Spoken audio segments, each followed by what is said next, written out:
Guys, do you know what the biggest problem with interior design trends is? They go out of style really fast. Like say you bought this awesome orange sofa, but by the time it gets delivered, every second home already has the same one. And here's the key thing: we don't want our space to look updated or like everyone else's a year from now. We want it to feel fresh and bring us joy for years. I travel a lot and visit different interior expos, and today I'll share some trends I spotted and actually use for my own apartment. The ones I think will stand the test of time. Space and sci-fi aesthetics. A lot of interiors these days take inspiration from science fiction, either with literal planet landscapes or visual references to sci-fi movies. Why is this happening? There has been a wave of sci-fi movies in recent years like Dune. That trickles down into pop culture, and from there into the world of designers, architects, and their clients. And it's not a short-term trend. It's showing up in architecture too. I recently visited an architecture expo in Singapore, and so many buildings looked like spaceships from Star Wars. Why does it matter? Architectural trends usually last longer than interior ones. Buildings take years to complete, so trends need to stay relevant the whole time. That's why architects usually bet on long-term ideas. This means space sci-fi theme in interiors is also likely to stick around. How I brought it into my place. The tech in my apartment is styled to resemble towers or ship from Star Wars, like air purifier in the living room or the one in the bedroom, which also doubles as a nightstand. In the bedroom there is a big sphere-shaped lamp. It reminds me of a planet floating in space. In the living room there is a similar reference. The layout makes it feel like everything's orbiting around the center. There is a round rug, a sofa, and other pieces arranged in the dynamic way, kind of like a solar system with a round metal table as the sun. And I'm on the middle of this galaxy, like the captain of a spaceship on my couch. The trick is not to overdo it. You don't want your home to feel like a teenage gamer's room. Okay, Alex, I have a few questions for you today. My first one is, do you have any tips for someone who also loves the sci-fi aesthetic like you, but they want to avoid their space looking too teenage? You can take inspiration from spaceship, but you can use only shape of spaceship. Don't make it obvious. For example, like my air purifier in my bedroom. Right. Yeah, it has a contours, but it's not 100% model of spaceship. So, Alex, could you give us an example of creating a sci-fi or space theme in an interior where you speak about a focal point in the room? You can do a little bit more obvious. Okay. When you create your layout, your concept can be obvious, however, focus on the one feature. I give you example, the interior. I will show you, have a one obvious thing. Look to this interior and say me what is here is obvious. To me, when I see it, obviously, immediately what stands out is the background and the big feature. Wallpaper. Wallpaper? Wallpaper is obvious, yeah. It looks like a moon or another planet. Definitely. Yeah, but in other features, in our furniture, it has a round shape. It can be, has a sci-fi aesthetic, but it's not 100%. And if you hide this, yeah, you could not understand the sci-fi. It's kind of, I don't know, desert the desert theme, your style. Absolutely. And you can see how the dynamic aspect comes through. Could you tell us a bit about a few pieces you incorporated for previous clients who love a sci-fi aesthetic, and how did they work so well? It's easy. You can add lighting, color lighting. Lighting. Like you can use RGB lighting. This is normal one, LED, LED. LED? Yeah, and you can use RGB, and it creates, for example, if you use concrete wall, warm color of the light, and it reflects on the wall. By the way, guys, this is part of my series about setting up my apartment. In an earlier episode, I shared how I chose the apartment, how I designed a small space, how I pick appliances and color palettes, what's worth buying at IKEA to avoid a cheap looking interior. If you haven't seen them, go check them out to follow the whole process from start to finish. Let's keep going. National identity. The world's changing fast. Conflicts, slowing globalization, that's all driving renewed interest in local culture. And naturally, that's showing up in both architecture and interior design. Why is this trend important? More and more people want their space to tell a story. Not some anonymous international style, but something personal, a connection to their roots or places that feel meaningful. My apartment mixes cultures, and that's something I really care about. Right now, I live in Hong Kong in Asia. What I added. In the living room, there is a traditional Chinese folding screen and a chair with an Asian design. In the study, a pattern rug. In the hallway, a large cabinet in Chinese style. But that's not all. I was born in Russia and my wife is from Belarus, so we're also planning to add some elements of Eastern Slavic culture. Decor pieces, small artifacts from our home countries. That way, we create a personal cultural mix. China plus Eastern Europe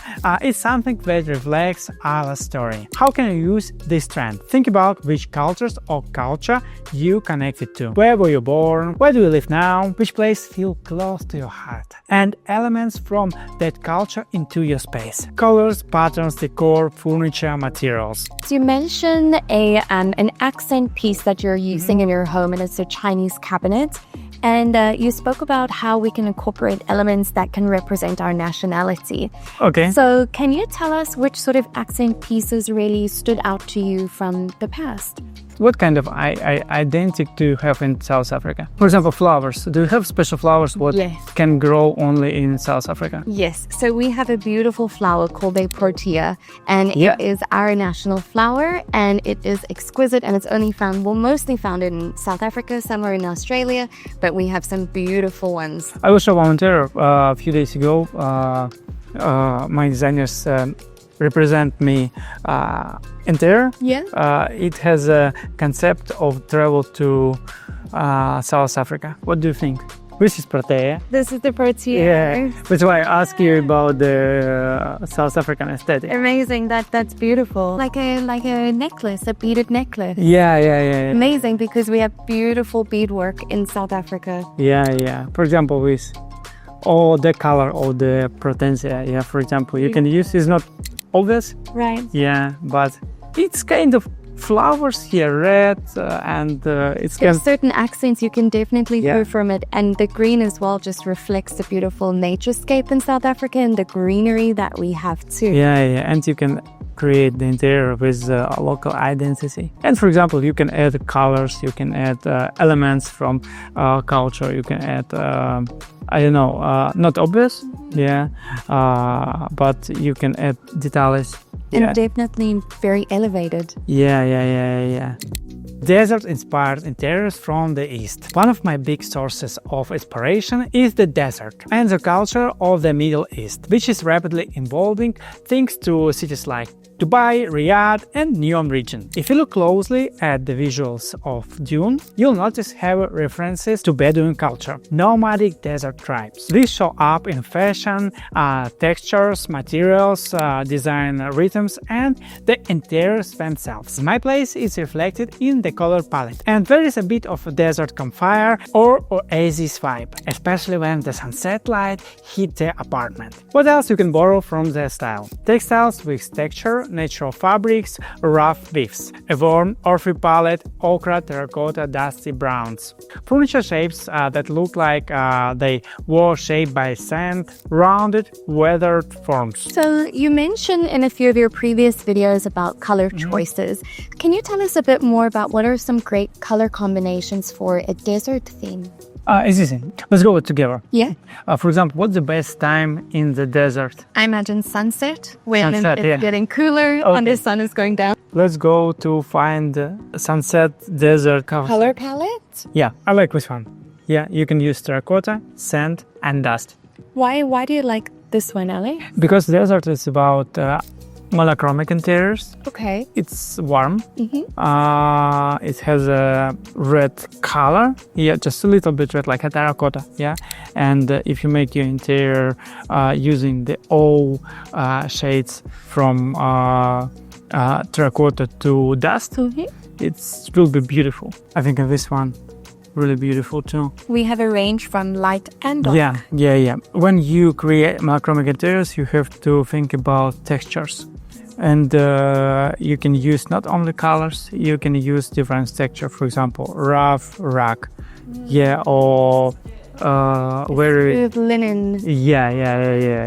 You have to use similar features like lightness and saturation. Okay. If you have the same level of lightness or the same level of saturation or both, you can combine all colors. I told about in our video in our series about how to use colors.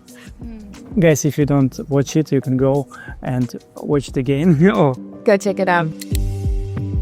A natural spa atmosphere. I want my home to feel like a place of rest when I come back home, a space to recharge. How I create that? In the living room, I have a sofa shaped like stones. The colors are inspired by plants. I combine that with a lots of live plants. On top of that, I've added soft lighting and a projector that can display flowing streams, rain sounds or other natural scenes on the wall. All of that paired with calming music create the right mood, blurring the line between indoors and outdoors, turning your home into a garden. This trend flows naturally from the spa atmosphere idea. More and more, the boundary between indoors and outdoors is fading, and homes become like gardens. We're not sure if you're inside or outside. How I apply it in my apartment? I've got lots of live plants, both inside near the windows and just outside on the balcony. Create a seamless flow between the two. I use nature-inspired colors. For example, my sofa features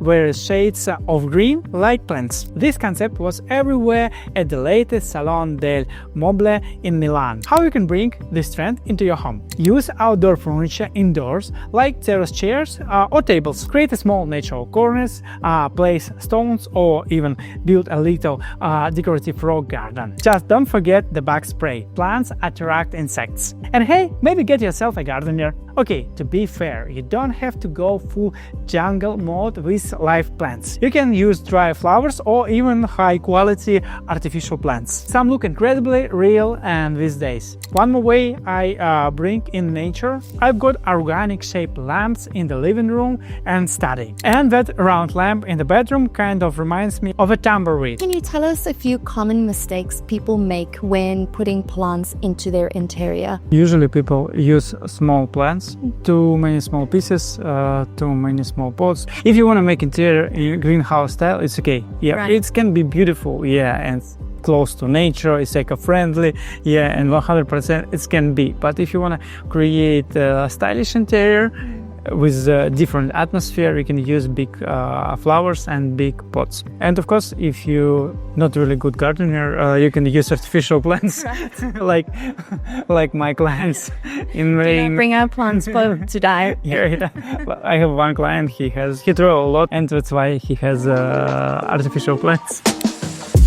Zoning with light dividers. A super simple but effective technique. You can separate areas with a lightweight movable partition. How I do it? In the living room, I use a light folding screen to zone the space. What I saw at the Milan Expo. Fabric dividers. You can install a ceiling rack and just use curtains to separate areas. It's a quick and easy zoning solution, especially for small apartments.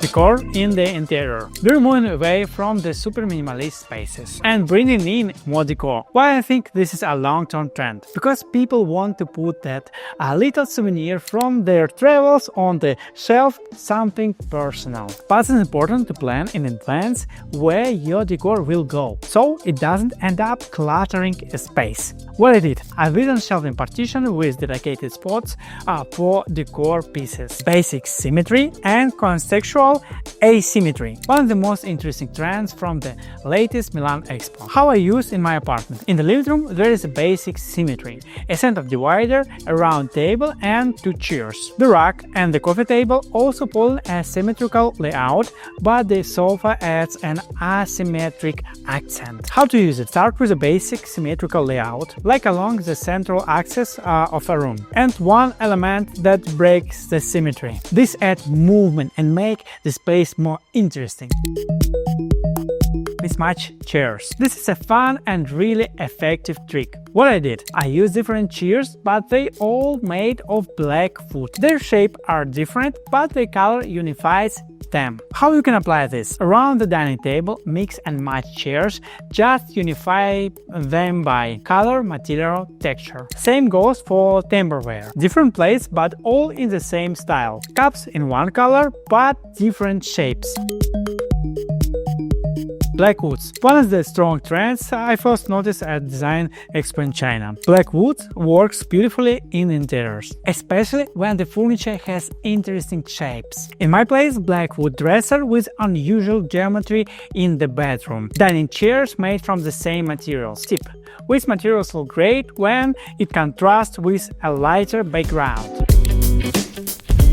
Red accents. Another trend from Chinese expos, red is an accent color. In my home, I use a deep wine red in the entryway and the study. It's not just a bold trend, it's a more refined and rich shade. Other ways to use it. Make one of your dining chairs red as a bold emotional accent. You can even designate it as a host chair. But fair warning, if you often have guests, the cheekiest ones will always try to grab that chair. Might have to put a little reserve sign on it like a restaurant.